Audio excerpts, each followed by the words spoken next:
Next meeting is the Committee on Capital Planning, Execution, and Asset Management, which is being held in public session in its entirety. At this point, I ask the Board Secretary to advise those present of the composition of the committee and any commissioner recusals on the matters before this committee today. The committee is composed of Commissioner Linford as the committee chair, Commissioner O'Toole as the committee vice chair, and Commissioners LaBarbera, Pacino, and Rosado. All committee members are present today, with the exception of Commissioners Linford and Pacino. On the two matters, there are no recusals. Okay. At this point, we call on Director of Tunnels, Bridges, and Terminals, Diane Eller, to present an item concerning implementation of cashless tolling at the George Washington Bridge, Lincoln Tunnel, and Holland. Good afternoon. Good afternoon, Commissioners. I'm here today to recommend that you authorize the project for the implementation of open road cashless tolling at the George Washington Bridge, Lincoln, and Holland tunnels. Cashless tolling has become more prevalent in our region and is currently the best practice in operating toll facilities. It is in place at the Bayonne Bridge, the Atterbridge Crossing, as well as in all MTA tunnels and bridges. The Bayonne Bridge commenced cashless tolling in February of 2017. The Atterbridge Crossing commenced cashless tolling in April 2019. And the Goethals Bridge is on schedule to go live with cashless tolling in the third quarter of 2019. Implementing cashless tolling at the Lincoln and Holland tunnels and the George Washington Bridge will provide a consistent customer experience across all Port Authority bridges and tunnels and bring our bridges and tunnels in line with the industry best practices. Motorists without Easy Pass at our cashless toll facilities will receive their tolls bills through regional Tolls by Mail program. To accommodate the addition of Hudson River crossings in the Tolls by Mail program, there will be an expansion of the back office operations related to this program. This slide highlights the benefits and impacts of our implementation plan. We expect improved travel times and traffic flows, as well as a reduction in traffic accidents at the toll plazas. The cashless tolling operation will also allow operational alignment with New York City congestion pricing implementation. The scope of work for this effort includes the design and construction of the overhead toll collection structure, or gantries, for the open road tolling at the George Washington Bridge, Lincoln, and Holland tunnels. It also includes the removal of the existing toll booths at the George Washington Bridge and Holland Tunnel. Modification for the replacement of the toll collection system will be achieved with the existing approved capital project for the new roadside equipment and software. Cashless tolling will also require changes at the New York Easy Pass Customer Service Center to accommodate the tolls by mail transactions at an estimated $2.5 million in a one-time equipment and facility costs. This project is projected to result in an overall 2,200 job years, $166.4 million in wages, and $403 million in economic activity. Shown here are the costs and planned go-live schedule for the proposed cashless tolling implementation. The tolling infrastructure project has a total project cost of $240 million. Included in the total project cost is authorization for the executive director to award a work order contract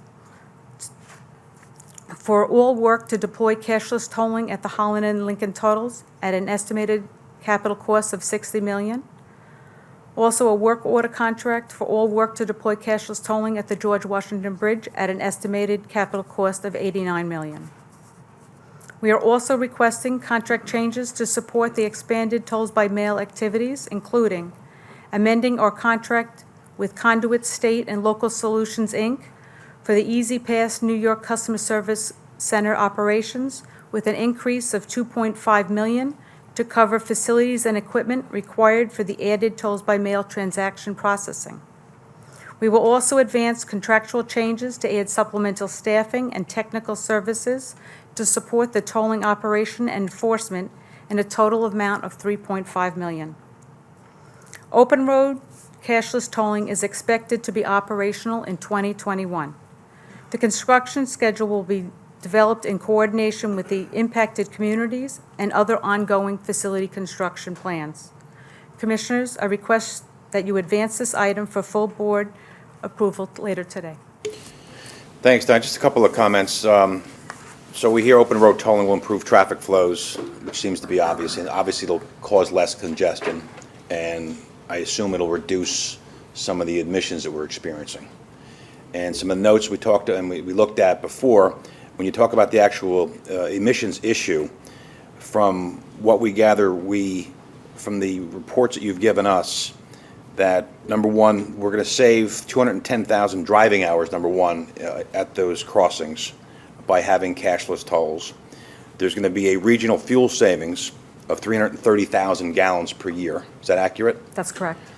And reduced emissions of 2,800 metric tons of CO2, which by EPA estimates translates into the following: 635 passenger cars being driven in 1 year, energy use for 350 homes for 1 year, greenhouse gas being avoided by 1,000 tons of waste recycled instead of landfilled, or carbon sequestered by 50,000 trees, seedlings grown over 10 years. That seems like a pretty huge reduction of the footprint with those crossings.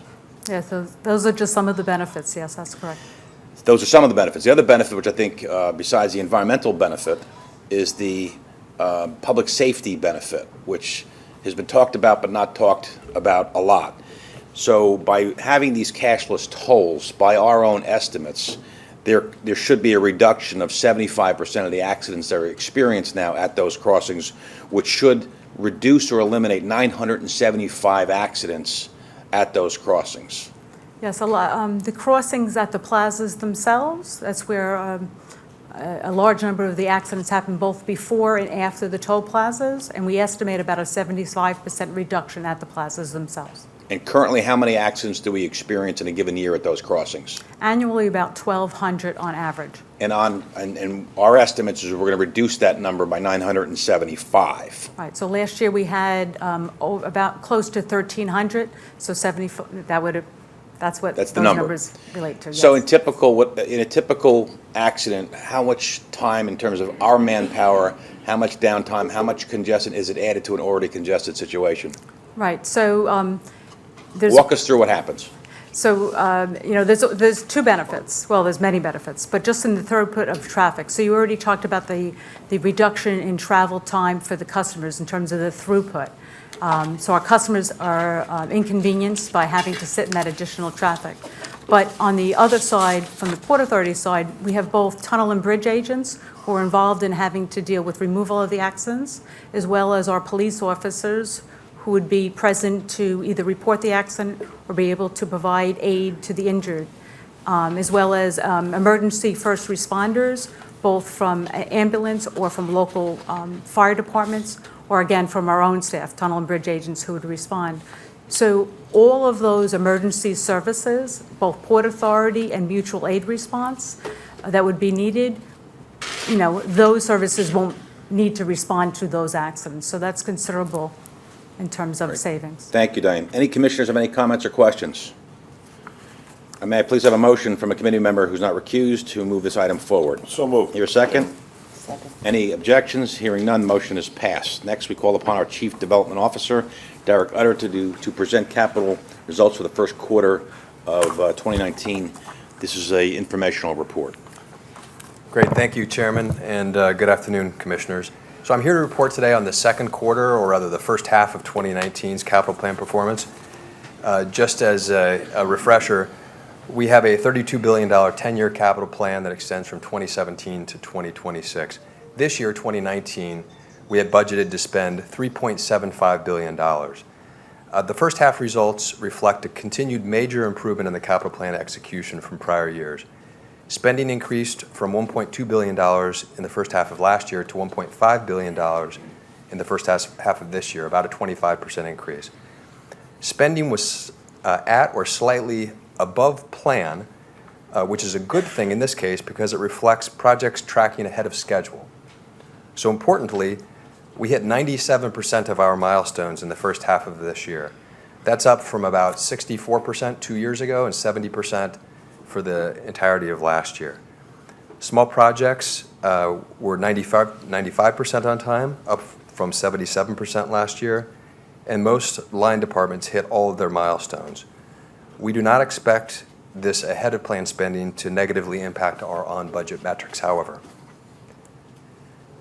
This chart shows a spending breakdown by line department. Of the $1.52 billion spent, $1.38 billion was in line departments in the World Trade Center where Port Authority has control over the spending. The balance comes from contributions we made to other agencies' spending, like New Jersey DOT. So as I said, we were just slightly ahead of plan, 105% of plan, reflecting ahead of plan spending. The only line department that was below plan, Port, was at 71%. In this case, for two reasons: Greenville Yard Program was expected to be delivered under budget, a good reason for being below plan, and the Cross Harbor Tier 2 EIS underspent due to postponement of public scoping meetings from the first quarter to the third quarter as a result of the federal government shutdown. So where do we spend our money? Again, we have a lot of projects going on, many of them small. On average, our project size is about $10 million because many of these are state of good repair projects. This list shows the top 10 projects, some of the more noteworthy ones that you obviously recognize. The top 10 projects accounted for about 70% of the budget, and the top two, LaGuardia and Newark Terminal 1, accounted for about 35 to 40% of the budget. So as I said, schedule was a very bright spot. We focus on two key dates: the end of the pre-construction phase when we award a contract, and then secondly, the construction completion date when we complete the actual work. And we have 129 milestones planned across the agency in 2019, including 60 milestones through the first half of this year. Of those 60 milestones, 58 were hit on time, and 10 milestones, in addition to those 58, 10 milestones from the second half of the year were hit ahead of schedule. 4 line departments had a 100% record, and just highlight the 2 milestones that were missed. TB&T had a milestone in the first quarter regarding their commissioning of a new agency traffic management software, and the PATH had a second quarter milestone relating to early stage work to upgrade the fare payment system. I'd like to highlight one key project, which is the Bayonne Bridge Navigational Clearance Project, which was substantially completed in June. This is a major project, raising the road deck on the bridge by 64 feet, which allows for larger, more efficient post-Panamex ships to call on our ports. It also improves the safety for drivers with the construction of wider lanes, shoulders, and median dividers, plus a bikeway and walkway running through the length of the bridge. With the completion of this project in the second quarter, the Port Authority now, in the last few months, has become the second largest by volume in the United States, surpassing the Port of Long Beach. Projects put into beneficial use in the second quarter, we had 14 projects, including the Bayonne Bridge. There were also several other very notable ones. The Harrison Street Southeast Head House, the PATH station, opened. Cashless tolling at the Outer Bridge Crossing completed, and the automated passport control kiosks at Newark. Ongoing improvement initiatives include if you just lift the hood and say what is going on and the hard work that a lot of people are doing each day to manage closely a lot of our projects. We've also dug in and looked at dissecting and streamlining a number of our internal operations, as I've said before, using Lean, which is a best practice from the private sector. 4 projects I'll just highlight here quickly. The tenant construction and alteration process, which is really a major frustration and pain point for tenants that build projects at the Port Authority property and have to come to us for various approvals. The small project delivery process, which is to ensure the on-time and on-budget accountability for projects that are below $2.5 million. We found this is really a good area for people to cut their teeth on managing projects closely.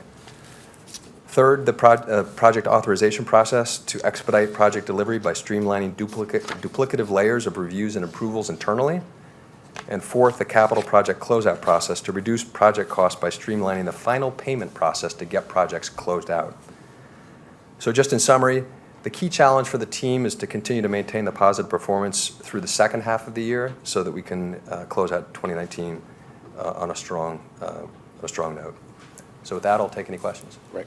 Any commissioners have any comments or questions? Rick, anything you want to add to those numbers? I do note, Rick, that the number before Rick Cotton got here was 64%. Then in 18, it was 70, and in the first half of 19, it was 97. And I know it's you working with an excellent team. Derek did a fantastic job. And I know, Rick, it's you really making sure that these people understand there's a reconciliation and there's an accountability every week. And I will tell you, it's been you can actually see the results front and center. Rick, sensational job. Well, I appreciate the comment. I do believe this is a team sport in terms of being able to move projects forward on schedule and on budget. And I think the numbers, we put a lot of focus on that. My compliments to the multiple parts of the organization led by Kevin's team, by the engineering department, and by each of the line departments, by the project management office. But all of that, and a particular focus on small projects, which were not getting the management attention, but it has shown, as these figures demonstrate, that the effort has been highly impactful, and my hat is off to the organization. Thanks, Rick. Anybody, commissioners? Absolutely. comment? Very broad group of team. Jim Strace has been a close partner, as well as the line departments who deliver these. You forgetting anybody? Nope, that's it. All right. That's on you now, Derek. All right, this concludes today's meeting on the Committee on Capital Planning, Execution, Asset Management. And now we fold into the board meeting.